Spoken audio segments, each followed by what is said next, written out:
Olá pessoal, tudo bom? Vamos aqui para a nossa próxima aula. Opa, aparecendo uns pop-ups aqui. Deixa eu aumentar aqui. Então assim, a gente estava falando, vamos primeiro fazer aqui ó, os melhores momentos, né, da aula passada. Na aula passada a gente ainda estava falando do problema lá de decidir, né, se existe ou não existe um caminho de S a T num dado de grafo G, né? E aí a gente estava falando dessa questão dos certificados aqui, né? É, então assim, dado que a resposta é sim, né? Então falar, existe o caminho. O que me dá um certificado aqui de que esse caminho existe de fato? E quando a resposta for não, qual tipo de certificado que eu poderia dar para atestar que de fato não existe esse certificado? Quer dizer, que não existe esse caminho, né? Então, a gente poderia até se perguntar, né, para que serve isso, né? Então, isso tem uma utilidade prática, que é de você fazer teste de software, tá? Que é uma coisa que já existe em engenharia de software, né? Você fazer teste automatizado, né? Porque de fato testar software é uma necessidade e é uma coisa trabalhosa de fazer. Então, porque você faz o software, aí você precisa testar. E aí, de repente, você faz uma alteração no software. Aí você vai precisar testar de novo. Aí então é bom que você tenha esse teste automatizado, porque aí você aplica ele quantas vezes você quiser, né? A cada nova manutenção que você fizer, você testa de novo. Né? Ou então às vezes você testa e o teste mostra que o teu software está com problema, né? Aí então você vai lá, conserta o software, passa o teste de novo. Então de fato há uma necessidade de você automatizar o teste. E aí você vai falar, tá bom, mas eu vou automatizar o teste, mas e se o programa, porque aí você está fazendo um programa para testar outro programa, né? Mas e quem testa esse programa que faz o teste, né? Então é claro que assim, esse programa você vai ter que testar também, e esse você vai ter que testar na mão. Só que o que acontece? Em geral, o programa que testa, ele é muito mais simples do que o programa que tem que fazer a coisa acontecer de fato, né? Então a chance de você errar diminui, né? Então isso é uma utilidade prática do negócio, tá bom? Agora, ou seja, então se você quiser de fato fazer um software que decide lá se dado um digrafo tem ou não tem um caminho, você vai ter que testar esse software. Tá? Aí você pode fazer um teste manual, que você fala, eu tenho aqui uns grafos que eu sei a resposta, né, se é sim ou não, e eu vou aplicar esses testes. Né? Só que isso vai ser tudo manual, entendeu? Então você vai ter que construir o grafo, vai ter que você na mão vai ter que ter certeza de que não tem o caminho, ou então que tem o caminho. Então isso acaba não sendo muito bom, tá? O ideal é que você tenha algo automatizado. Aí você gera várias instâncias lá e aí você roda o algoritmo e depois você roda o teste também para ver se o algoritmo deu a resposta certa ou não, tá bom? Então tem essa utilidade prática, tá bom? Só que tem uma utilidade teórica também, tá? Porque aí no caso a gente não vai adentrar aí nessa parte teórica, porque na teoria um problema que você consegue, um problema para o qual você consegue ter esses certificados, um problema de decisão, né? Então um problema em que a resposta é sim ou não. Então um problema de decisão, que a resposta é sim ou não. Se você consegue ter um certificado compacto que certifique a tua resposta de sim e a tua resposta de não, esse problema ele computacionalmente ele é classificado como fácil, tá? Então é um problema fácil, é um problema que tem um certificado compacto, tá? E o compacto aí eu tô falando polinomial com relação ao tamanho da entrada, tá bom? Agora, quando você não consegue apresentar esse certificado, às vezes você consegue apresentar o certificado do sim, mas não consegue o do não. Ou então você consegue o do não, mas não consegue o do sim.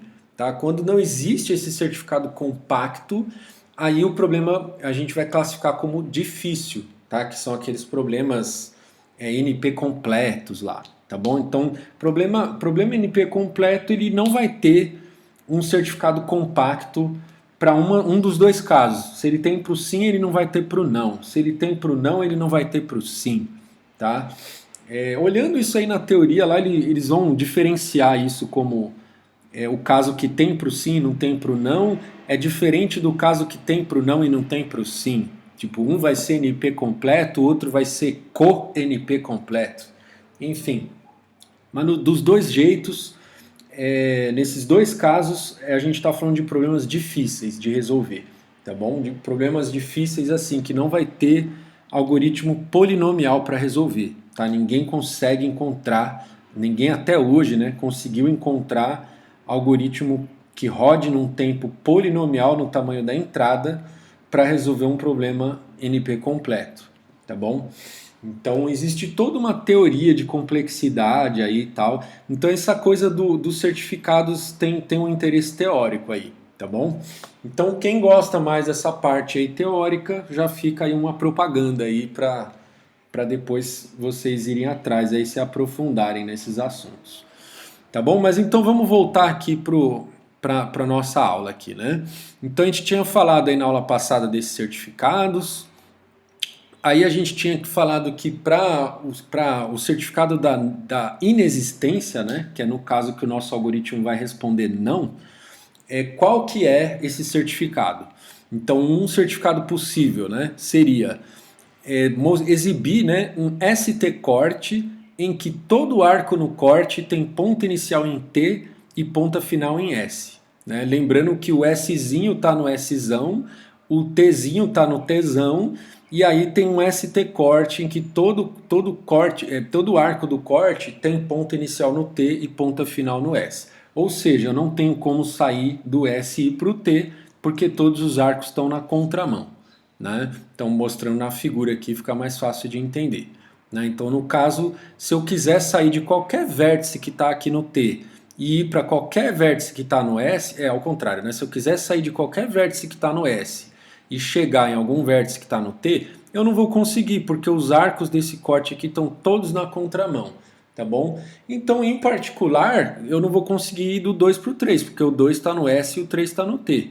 Tá bom? Esse mesmo certificado também vale para dizer que não tem caminho do 1 para o 3, não tem do 4 para o 3, não tem do 5 para o 3, não tem do 2 para o 0, não tem do 4 para o 0, não tem do 1 para o 0 e não tem do 5 para o 0.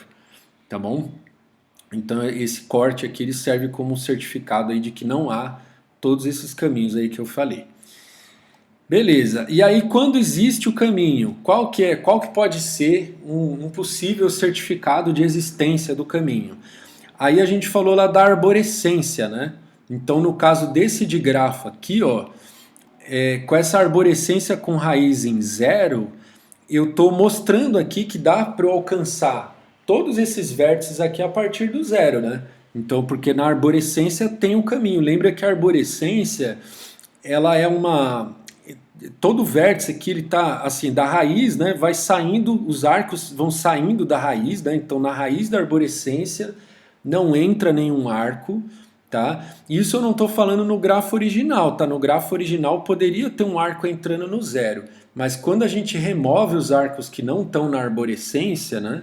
Então olhando agora só nos arcos da arborescência, não entra nenhum arco na raiz. Tá? E aí tem arcos saindo da raiz. Né? E aí, esses aí vou dizer que são filhos da raiz. Né? Então esse vértice 2 aqui, quem é o pai dele na arborescência? É o 0. Quem que é o pai do 3 na arborescência? O 0. Tá bom? Então cada vértice pode ter um pai só na arborescência. Né?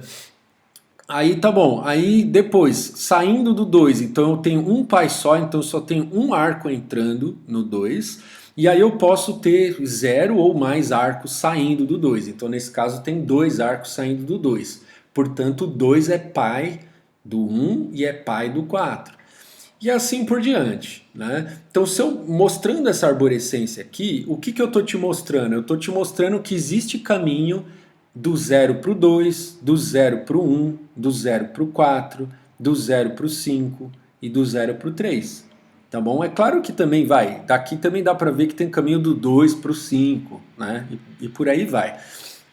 Mas o fato é, se eu te der uma arborescência, é óbvio que vai ter caminho do 0 para todos os vértices da arborescência. Isso é bem nítido de ver. Né? Portanto, a arborescência ela é um certificado de existência, né? Se você falar era do S para o T, né? Então, se eu mostrar a arborescência com raiz em S e eu disser que o T ele está nessa arborescência em algum lugar, então eu tenho o caminho do S para o T, tá bom? Então, um certificado de existência, basta eu te dar a arborescência.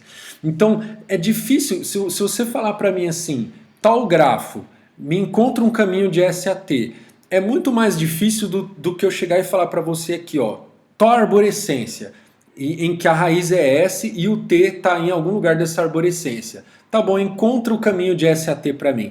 Na arborescência é muito mais fácil fazer isso, certo? Eu diria até que é trivial fazer isso, né? Por quê? Porque na arborescência, lembra que a gente falou de representar a arborescência com o vetor de π, né? Então o vetor dos π's, basta eu chegar lá no T e ver quem é o pai dele na arborescência. Então vamos supor, se o caminho que eu queria era do 0 ao 5, então eu vou lá no 5, aí eu falo, quem é o pai do 5? Ah, é o 4. Aí eu vou no 4, quem é o pai do 4? É o 2, né? Eu vou olhando nesse vetor do pai. Aí quem é o pai do 2? É o 0. Ah, cheguei na raiz da arborescência. Beleza, então o caminho é esse aí, ó. Eu mostrei o caminho na ordem inversa, né? Aí basta eu inverter o caminho que aí eu vou ter o caminho na ordem correta. Tá bom? Então, assim, é trivial encontrar o caminho de S a T se eu te desse a arborescência com a raiz no S e o T estando aí nessa arborescência. Tá bom? Então, a arborescência é um bom certificado de existência, porque a propriedade do certificado tem que ser essa. Ele é compacto e ele é trivial de você olhar nele e ver a solução lá. Tá bom? Ver o certificado, né? No caso, quando tem a solução, você vai ver a solução. Quando não tem a solução, você vai ver que não tem a solução, tá bom? E aí a gente concluiu na aula passada que só pode existir, né, das duas uma, ou existe o caminho, né, ou existe o ST corte em que todo arco tem ponta inicial, todo arco do corte, né, tem ponta inicial em T e ponta final em S, tá bom? Não pode existir as duas coisas ao mesmo tempo. Certo? Essa foi a conclusão da aula passada. Agora vamos para a nossa aula de hoje, tá bom? Bom, a aula de hoje é bem curtinha, tá? Eu vou falar de vetor de listas de adjacência, tá bom? Então, é só uma forma diferente de representar o digrafo no computador, é uma estrutura de dados diferente. Então, lá nas outras aulas, a gente estava representando o grafo ou o digrafo numa matriz de adjacência, né? Agora a gente vai olhar para uma outra forma de representar. Então, como que vai ser essa representação? Então, na representação de um digrafo através de listas, né, de adjacência, tem-se para cada vértice V uma lista dos vértices que são vizinhos de V. Tá? Então, por exemplo, aqui, ó, nesse caso aqui, ó, quais são os vizinhos do 0? O 1 e o 2. Então eu vou ter uma lista aqui, ó. É um vetor, né? Um vetor de listas. Então esse vetor aqui, ó, tá indexado 0, 1, 2 e 3, tá? Olha para esse vetor na vertical aqui, ó. Então nesse vetor, para cada posição dele eu vou ter uma lista. Então na posição 0 eu tenho essa lista que contém os vizinhos do 0, que no caso é o 1 e o 2. Aí quais são os vizinhos do 1? O vizinho aqui é o arco que está saindo, né, do vértice. Tá? Então quais são os arcos que estão saindo do 0? O 1 e o 2. Quais são os arcos que estão saindo do 1? Só o 3, né? O arco do 1 para o 3. Né? Quais são os arcos que estão saindo do 2? Está saindo um arco do 2 para o 1 e para o 3. Então vai aparecer o 1 e o 3. E do 3 não está saindo nenhum arco, então não vai ter ninguém aqui na lista, tá bom? Então só uma coisa, um detalhe, né? O arco é o par, né? Quando eu falo arco, eu estou falando o arco que sai de um lugar e vai para o outro, tá bom? Sai de um vértice e vai para outro. Quando eu estou colocando na lista de adjacência, eu não estou colocando o arco na lista de adjacência, tá? O arco ele vai ficar implícito. Né?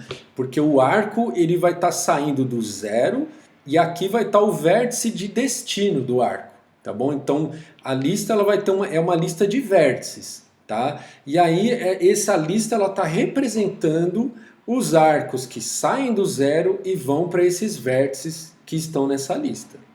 Tá bom? Qual é o consumo de espaço dessa estrutura? Né? Ela vai consumir espaço proporcional aqui ao tamanho do grafo, é o tamanho de vértices mais o tamanho de arcos. Tá bom? Lá na matriz de adjacência, isso aqui era θ de V ao quadrado. Deixa eu ver se isso... Acho que vai aparecer... vai aparecer mais para frente lá, tá bom. Então eu já vou falar agora. Então no caso da representação de matriz de adjacência, isso aqui era θ de V ao quadrado, porque lembra que na matriz eu ia ter a matriz V por V, e aí eu ia colocar 1 na posição, né, tipo numa posição I, J, né, na linha I, coluna J. Se existe o arco de I para J, eu coloco 1. Se não existe, eu coloco 0. Né? Então ela vai gastar θ de V ao quadrado. Aqui não, aqui eu só vou colocar na lista quando tem o arco. Quando não tem, eu não vou colocar. Então vai ficar, o consumo de espaço vai ficar θ de V mais A. Tá bom? Aí a gente viu que assim, o grafo, ou de grafo no caso, ele pode ter bastante arcos, ou ele pode ter poucos arcos, né? Então aí a gente falou que o que é ter bastante arco? Seria ter arco entre todos os pares de vértices, né? Aí se tivesse arco de todo mundo para todo mundo, aí eu teria uma quantidade proporcional aí a V ao quadrado arcos, tá bom? Então isso são os grafos que a gente chama de grafos densos, né? Então para grafos densos, o consumo de espaço continua igual, porque o V mais A vai ser proporcional a V ao quadrado. Então a matriz de adjacência era V ao quadrado, a lista de adjacência vai ser V ao quadrado também. Né? Então para grafos densos, meio que não faz diferença. Né? Agora, para grafos esparsos, que são os grafos que não têm muitos arcos, aí vai fazer diferença. Porque aí a quantidade de arcos vai ser proporcional mais ou menos à quantidade de vértices. Né? Então, sei lá, se eu tenho V vértices, eu vou ter, sei lá, 10 vezes V arcos, por exemplo. Né? Isso não é muito, isso ainda é proporcional à quantidade de vértices. Então aí vai fazer uma diferença grande, tá bom? Então esse consumo de espaço aqui, ele é linear no tamanho da entrada. Então, só que o tamanho da entrada é o tamanho de vértices mais o tamanho do conjunto de arcos. É o número de vértices mais o número de arcos. Esse é o tamanho da entrada. Então essa representação é linear no tamanho da entrada. A outra representação de matriz de adjacência, ela nem sempre ela vai ser linear no tamanho da entrada. Porque se eu tiver um grafo esparso, lá vai ser quadrático no tamanho da entrada. Na matriz de adjacência, né, ela vai ser quadrática com relação à entrada. Tá bom? No caso dos grafos esparsos. Tá? No caso dos grafos densos, a matriz de adjacência também vai ser linear no tamanho da entrada. Beleza? Então, basicamente, a diferença é essa, tá? Para grafos esparsos, as listas de matriz, listas de adjacência, elas acabam ocupando menos espaço do que a matriz de adjacência, tá bom? E aí, no caso, quando a gente fala de grafos, né, não orientados, né, ou não dirigidos, aí você vai ter o arco indo e o arco voltando, né? Então, você vai ter o arco 0 para 1, então vai estar na lista do 0, né? O 1 vai estar na lista do 0 e vice-versa, o 0 vai estar na lista do 1, tá bom? Então você vai dobrar lá o número vai dobrar o tamanho da estrutura, tá bom? Lá no caso mas ela continua ainda assintoticamente, né? Ela continua linear aqui, né? Ela só vai dobrar o tamanho. Agora lá na matriz de adjacência, você vai dobrar o número de zeros que tem na matriz, mas o tamanho da matriz continua o mesmo. Né? Beleza. Aí, ó, vamos visualizar para esse digrafo aqui, ó, como que fica a estrutura. Ó. Então eu vou ter a estrutura do digrafo. Aí lembra que a gente sempre vai trabalhar com o ponteiro, né? Então quando a gente declarar no nosso grafo aqui, ó, digrafo G, na verdade a gente vai estar declarando um ponteiro. tá bom? Então é um ponteiro para essa estrutura aí do tipo de grafo. Aí nessa estrutura vai ter o campo que guarda lá o número de vértices, depois o número de arcos, e aí vai ter um ponteiro para o vetor de listas de adjacência, tá bom? Passando avião aí. O helicóptero, na verdade. Tá bom? Então isso aqui que vocês têm que ter na cabeça, tá? Aí, ó, então vamos lá. O que é esse link aqui, ó? Né? Deixa eu ir para frente, que acho que o link vai ser o ponteiro quando aqui, ó, né? Quando essa setinha aqui, ó, tá bom? O link vai ser o ponteiro para um nó que a gente vai chamar, que é o nó dessa lista ligada aqui, tá bom? Então a gente vai ter a estrutura do nó e aí vai ter esse link que é o ponteirinho para esse nó, tá bom? Tá, então, ou seja, lá eu vou ter um ponteiro de ponteiro, né? Porque lembra que no C o vetor é um ponteiro, tá? Então se eu tenho um vetor que o tipo de dado que ele guarda é um ponteiro para nó, então eu posso dizer que eu tenho um ponteiro de ponteiro, porque o vetor em si, né, para eu apontar para o vetor e aí dele eu vou apontar para o nó, tá bom? Então por isso que aqui ele é declarado como um ponteiro de link. Tá bom? Daqui a pouco a gente vai aparecer aqui no slide o que é esse link aqui, tá?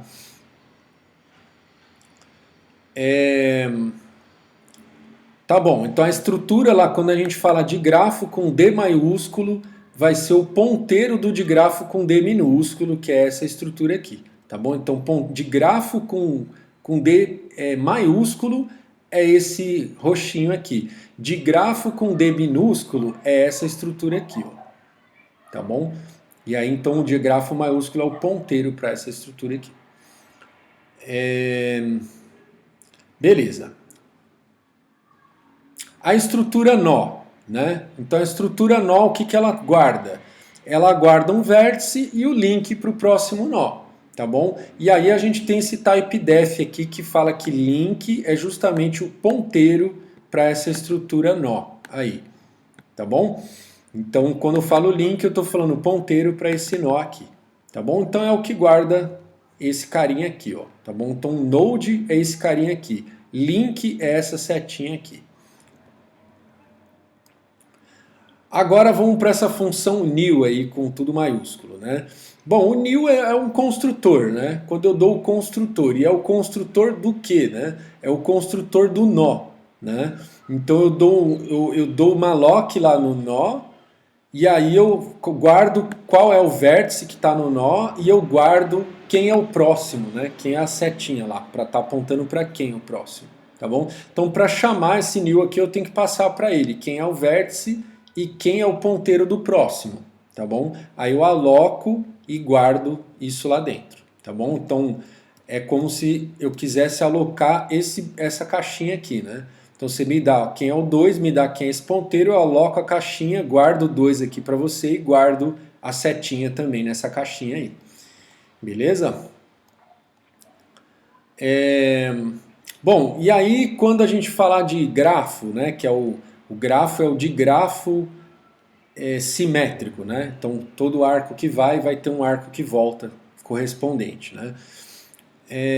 Então o número de arestas, lembra que a gente está chamando de aresta, é o par de arcos, como é que a gente chamava? Antiparalelos, né? Então o par de arcos antiparalelos.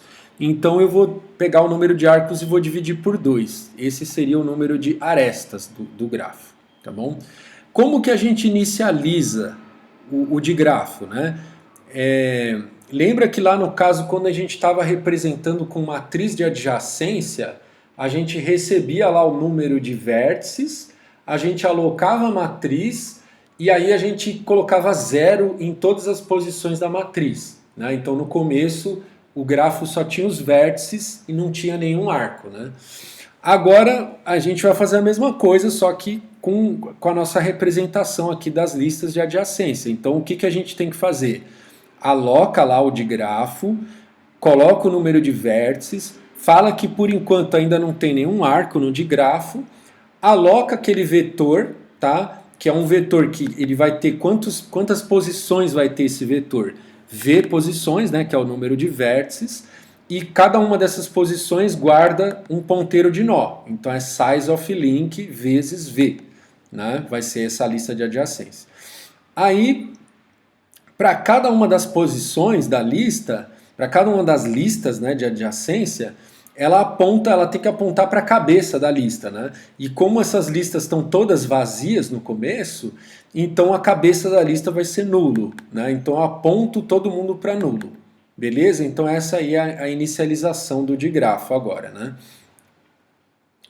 Beleza, agora aquela função que insere um arco no digrafo. Então lembra que lá, quando a gente fazia a matriz de adjacência, o que a gente tinha que fazer para inserir o arco VW? A gente ia na posição VW e colocava 1, tá bom? Agora o que a gente vai ter que fazer? A gente vai ter que ir na posição V e adicionar um nó com o W lá, né? Tá bom? Só que aqui o que acontece? Lá na matriz de adjacência, se já estava 1 e eu vou escrever 1 de novo, não tem problema, né? Eu vou escrever 1 onde já estava escrito 1. Não tem problema nenhum nisso. Aqui já o buraco é mais embaixo, né? Porque eu vou inserir o W na lista do V, mas e se o W já estava na lista do V? O que eu faço, né? Então, aqui, ó, nesse código, como que ele está fazendo? Ó? Ele começa o P na cabeça da lista que está no V, né? Então, a cabeça da lista que está na posição V, ela tem os vizinhos do vértice V, né? Vizinhos pensando assim, nos arcos que saem de V, né? Então, ele vai olhar lá, quais são os vértices que existe um arco saindo de V e indo para aquele vértice, né?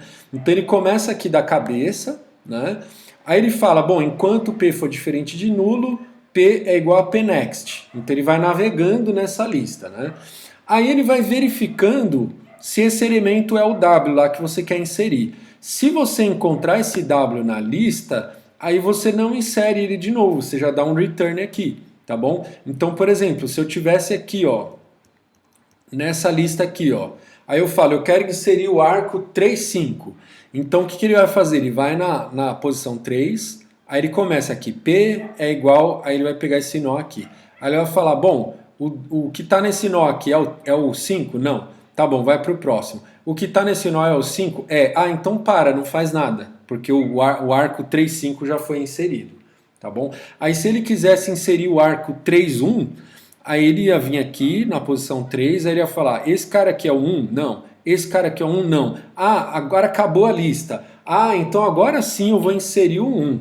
Tá bom? Então primeiro ele está verificando se o arco já foi inserido ou não, para não ter essa repetição dos arcos lá. Tá bom? Então ele faz essa verificação primeiro. Se passou pela verificação e ele não caiu aqui, aí sim ele faz o return. Tá bom? Desculpa, faz o return não. Aí sim ele faz a inserção, tá? E aonde que ele vai fazer a inserção? Ele vai inserir na cabeça, tá bom? Então ele vai lá e fala, ó, agora a cabeça da lista é o novo nó que eu estou inserindo, tá bom? E aí esse novo nó que eu estou inserindo, ele vai apontar para a antiga cabeça, tá bom? Então essa linha aqui é a linha que de fato faz a inserção, tá bom? E aí ele aumenta lá o número de arcos, tá bom? Então lembra que na versão anterior, que eu falei assim, não tem problema, né? Se lá já estava 1 antes, eu colocar 1 de novo, não tem problema. Não tem problema. Só que se você contar, se você der o mais no número de arcos, sendo que aquele arco já estava inserido, aí vai ter problema. Né? Então acho que lá o que a gente fazia, acho não, né? Com certeza, o que a gente fazia lá era verificar se a posição da matriz era 1, se já era 1 eu não dava mais nesse A aqui, né? Agora se estava zerado, aí sim eu dava mais no A, tá bom? Agora o problema é que a gente vai ter que varrer essa lista para não, além de não inserir de novo e também para controlar esse número de arcos aí certinho, né? Tá bom? Só que isso é bem ruim, né, pessoal? Esse código aqui é bem ruim, tá? Porque, tipo, se você for analisar isso do ponto de vista aí de análise de algoritmos, vai ficar bem ineficiente construir o grafo. porque a gente estava falando lá que a representação, né, da matriz de adjacência, ela é θ de V mais A, só que na hora de você construir o grafo, dependendo de como esse grafo tá estruturado, isso pode ficar θ de V ao quadrado, falando em consumo de tempo, não em consumo de espaço. Porque cada vez que você inserir lá um arco, você corre o risco de você ter que varrer uma lista que é grande pra caramba, né? Então você sabe, imagina que você vai construir um digrafo que é um caminho, né? É um caminho não, ele é um vértice que é adjacente a todos os outros, tá? Então toda vez que você for inserir um vértice, essa lista vai crescendo, né? E aí, então, na primeira vez você vai gastar uma iteração, na segunda duas, na terceira três, na quarta quatro iterações. E é aquele somatório lá que vocês já conhecem, que vai dar n ao quadrado, né? Ou melhor, v ao quadrado. Tá bom? Então você vai gastar um consumo de tempo aí, vai ser quadrático para construir um grafo que não necessita, que esse gráfico que eu estou falando, esse digráfico que eu estou falando, o número de arcos dele era pequeno, seria tipo proporcional a V. Então você vai, tipo, sabe, você vai ter uma estrutura compacta, mas você vai gastar muito tempo para construir a estrutura. Então vai ficar ruim pra caramba, né? Tá bom? Então, o que a gente acaba tendo que fazer aqui é transferir essa responsabilidade para o usuário, tá bom? Então a gente fala assim, eu vou fazer a inserção eficiente, então eu vou tirar essa verificação. Aliás, eu pulei uma linha aqui, né? Tinha uma verificação a mais aqui, né? Que era assim, o V, você não vai inserir o arco de V para W, né? Sendo que se o W for igual ao V, né? Então isso é o que em grafo a gente chama de laço, né? Quando é um arco saindo de um vértice e voltando para o próprio vértice, tá bom? Então isso geralmente aí, em vários casos, a gente quer que o grafo ou digrafo, aí no caso, não tenha laços, tá bom? Então aqui ele está fazendo essa verificação também, né? Agora, para não ter esse problema da ineficiência, eu acabo transferindo essa responsabilidade para o usuário, tá bom? Isso não é tipo nenhuma estripulia não, tá bom? Porque normalmente assim, o usuário que está fazendo isso, ele está construindo lá o digrafo, ele tem que saber o que ele está fazendo, né? Então ele não vai inserir duas vezes o mesmo arco, tá bom? Se ele tiver, ele poderia ter uma função lá de testar, né? Se existe ou não existe o arco, e aí em determinada situação específica lá, ele verificar antes, né, se o arco não existe, para depois ele inserir o arco, caso não exista, né? Mas isso seria um caso mais específico. No geral, o usuário ele sabe que o arco não existe, né, quando ele vai inserir. Então não é nenhuma estripulia fazer dessa forma aqui, tá bom? Então vamos assumir que agora a nossa função de inserção é essa aqui, para não ter esse inconveniente aí de ter uma complexidade alta para uma coisa que era simples, né? Tá bom? Depois lá aquela função lá de exibir o grafo, né? O de grafo, né? Bom, aí lá, agora aqui essa função vai ficar mais eficiente, né? Porque no caso da matriz de adjacência, aqui a gente tinha um for olhando todos os vértices e na sequência tinha outro for olhando todos os vértices também. E aí tinha que ter um if lá. If nessa posição é um 1, aí imprime o arco. Se não, você não imprime o arco. Aqui vai ficar mais simples, né? Então eu vou fazer para todo vértice. Aí eu começo na cabeça da lista, aí eu falo, enquanto o P for diferente de nulo, aí eu vou indo para o próximo, né? E vou imprimindo os vértices aqui que estão na lista do V, tá bom?